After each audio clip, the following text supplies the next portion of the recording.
Good morning everyone. આપણે આગળના તાસની અંદર આર્થિક વિકાસ અને આર્થિક વૃદ્ધિ વચ્ચેનો છેલ્લે તફાવત જોઈ ગયા.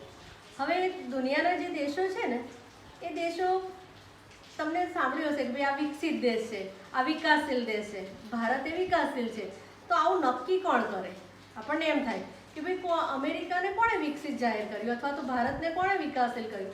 તો એના માટે આ જે માથાદીઠ આવક છે ને, આપણે આગળના તાસની અંદર એની વ્યાખ્યા જોઈ ગયા. તો એ માથાદીઠ આવકને આધારે આ બંને દેશોને બે ભાગની અંદર વિભાજિત કરવામાં આવે છે કે ભાઈ જે દેશની માથાદીઠ આવક વિશ્વ બેંકે નક્કી કરી છે 2004ની સાલમાં, અને એનો આંકડો છે કે $335 વધારે માથાદીઠ આવક હોય તો એ દેશ વિકસિત દેશ ગણાય.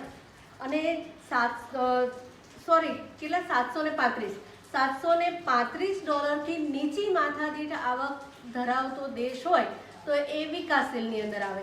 આવું વિશ્વ બેંકે એ 2004ની અંદર નક્કી કરેલું છે. હવે આપણો દેશ આપણને ખબર છે કે વિકાસશીલ. તો એ વિકાસશીલ કેવી રીતે એને ગણીએ, એના કયા લક્ષણો છે? તો આપણે આ તાસની અંદર એના 9 લક્ષણોની ચર્ચા કરવાના છીએ. તો જોઈએ એનું પહેલું લક્ષણ. બરાબર. હવે જો નીચી માથાદીઠ આવક, તમને ખબર છે કે આપણી જે આવક છે માથાદીઠ આવક એ $735 ઓછી છે. તો એનું કારણ શું? તો વસ્તી વૃદ્ધિ. આપણે ગમે તેટલી આવક કરીએ પણ વસ્તી એટલી બધી કૂદકે ને ભૂસકે વધે છે કે આપણી માથાદીઠ આવકને આપણે વધારી શકતા નથી. એટલે માથાદીઠ આવક ઓછી હોય એટલે જીવન ધોરણ પણ કેવું હોય? નીચું હોય. એટલા માટે આ નીચી માથાદીઠ આવક એ એનું પહેલું લક્ષણ. વિકાસશીલ અર્થતંત્રનું પહેલું લક્ષણ. તમારે 9 લક્ષણોના મુદ્દા તો આવડવા જ જોઈએ. તો પહેલું લક્ષણ નીચી માથાદીઠ આવક. હવે વસ્તી વૃદ્ધિ જુઓ. તો વિકાસશીલ રાષ્ટ્રોમાં વસ્તી વૃદ્ધિનો દર વધારે જોવા મળે છે. કેટલો વધારે? એટલે 2%થી પણ વધારે એ વસ્તી વૃદ્ધિ એ વિકાસશીલ દેશોમાં જોવા મળે છે. તો આ બીજું લક્ષણ થયું. ત્યાર પછીનું ત્રીજું લક્ષણ જુઓ, કૃષિ ક્ષેત્ર પર અવલંબન. વિકાસશીલ જે દેશો છે એ દેશોની જે આવક છે એ આવક શેની પર વધારે હોય છે? તો કૃષિ પેદાશો ઉપર, ખેતી ઉપર. એટલે કૃષિ ઉપર એ લોકો વધારે અવલંબિત હોય છે.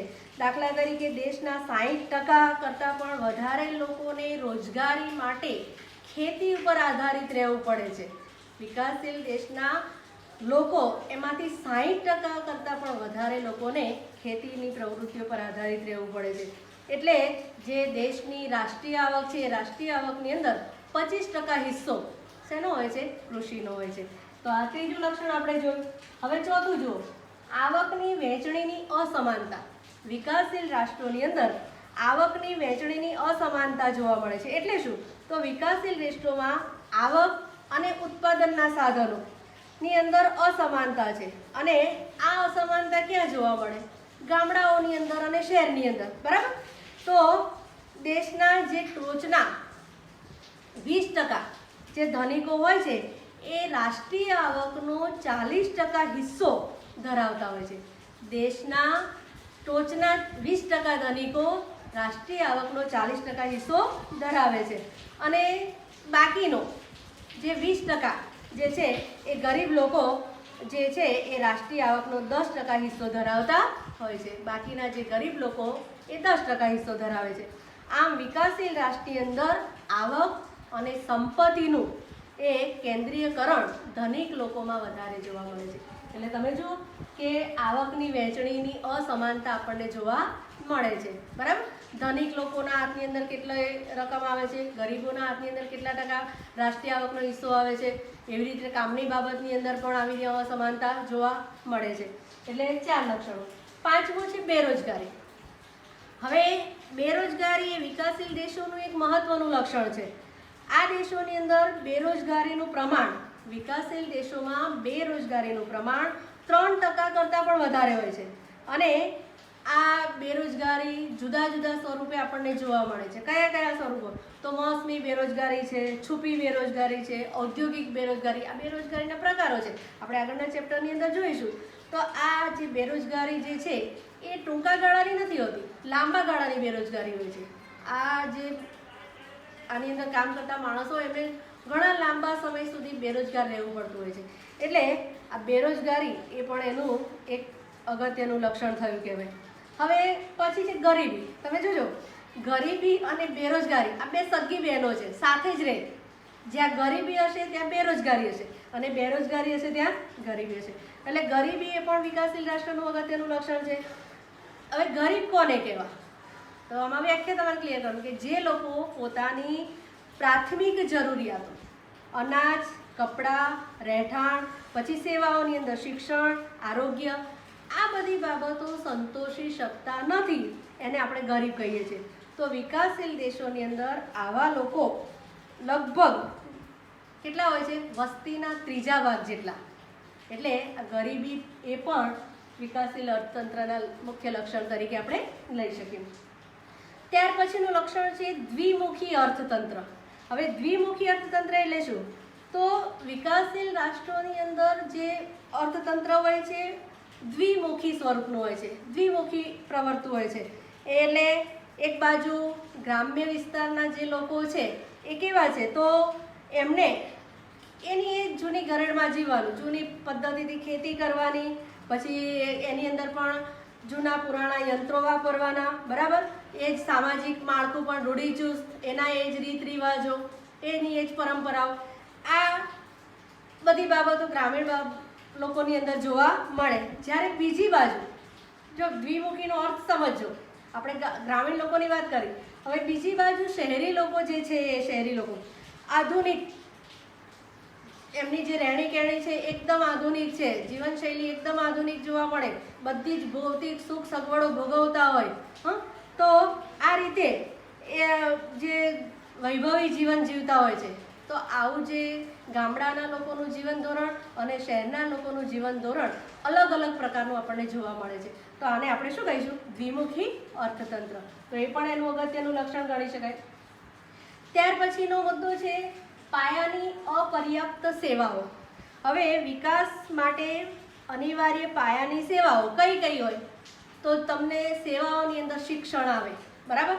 પછી વાહન વ્યવહાર આવે, સંદેશા વ્યવહાર, વીજળી, પછી આરોગ્ય, બેન્કિંગ, વીમા કંપનીઓ જે છે તે. તો આ બધી જ સેવાઓ જો તમને આસાનીથી, ઝડપથી મળી રહેતી હોય તો તમે વિકાસની પંથે છો એવું કહી શકાય, બરાબર? અને આ બધી સેવાઓ જો તમને ઝડપથી અથવા તો સારી રીતે તમને પર્યાપ્ત માત્રામાં મળતી ન હોય તો આ બધી બાબતો વિકાસ માટે અવરોધરૂપ બને છે, દેશને વિકસિત થવા દેતા નથી. એટલે પાયાની જે સેવાઓ છે એ સેવાઓ પણ તમને પૂરતી માત્રામાં મળવી જ જોઈએ. ના મળે તો તમે વિકાસશીલ છો એવું કહી શકાય. છેલ્લો મુદ્દો બરાબર સમજી લેજો. આંતરરાષ્ટ્રીય વ્યાપારનું જે સ્વરૂપ છે, હવે વેપારની અંદર આયાત અને નિકાસ આવે, બરાબર? તો આ આંતરરાષ્ટ્રીય બીજા દેશો સાથેનો જે વેપાર છે એ વેપારનું સ્વરૂપ કેવું છે? તો એ માળખું જે છે એ અલગ અલગ છે. વિકાસશીલ દેશો માટેની જે શરતો હોય છે ને એ શરતો અલગ હોય છે. હવે આપણે અહીંયાથી જો નિકાસ કરીએ છીએ એ નિકાસની બાબતોની અંદર કૃષિ પેદાશો હોય, પછી બગીચાની પેદાશો હોય, આવી જે બાબતો હોય છે, જે કાચી ધાતુઓ હોય છે, જેનાથી આપણે વિદેશી હુંડિયામણ બહુ મેળવી શકતા નથી, બરાબર? આવી વસ્તુઓની નિકાસ કરીએ છીએ જેની બીજા દેશોને બહુ માંગ પણ હોતી નથી. એટલે અને જ્યારે બીજા દેશમાંથી વસ્તુઓની આયાત કરીએ છીએ ત્યારે કેવી વસ્તુઓ? તો યંત્ર સામગ્રી મંગાવીએ છીએ આપણે, બરાબર? પછી ઔદ્યોગિક પેદાશો મંગાવીએ છીએ. હવે એ વસ્તુઓ કેવી છે? મોંઘી. એટલે આપણા દેશનું જે ધન છે એ વિદેશોમાં વધારે જાય છે, જ્યારે આપણે વિદેશી હુંડિયામણ કમાવી શકતા નથી. એટલે આવી આયાત નિકાસની અંદર આવું સ્વરૂપ જોવા મળે ત્યારે દેશનું જે દેવું છે એ દેવું દિવસે દિવસે શું થાય? વધતું જાય. અને આ રીતે આપણે વિકાસ કરી શકતા નથી. એટલે આપણે ભારત જે છે એ હજી પણ ક્યાંક ને ક્યાંક હજી આપણે આઝાદી પછી ઘણી બધી રીતે આગળ આવી રહ્યા છીએ, પણ આમાંથી ઘણા બધા લક્ષણો આજે પણ આપણને સ્પર્શે છે. માટે હજી આજે પણ આપણે વિકાસશીલ છીએ. ધીરે ધીરે વિકસિત દિશા તરફ આપણે ગતિ કરી રહ્યા છીએ એવું કહી શકાય.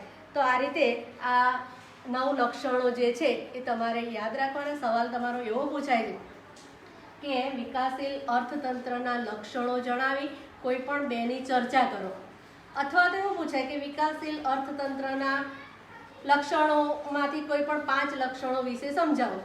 તો હું માનું છું કે 9 લક્ષણોના મુદ્દા પહેલાં તૈયાર કરવાના અને પછી જે આવડે એ મુદ્દા વિશે તમારે ચર્ચા કરવાની. Okay, thank you.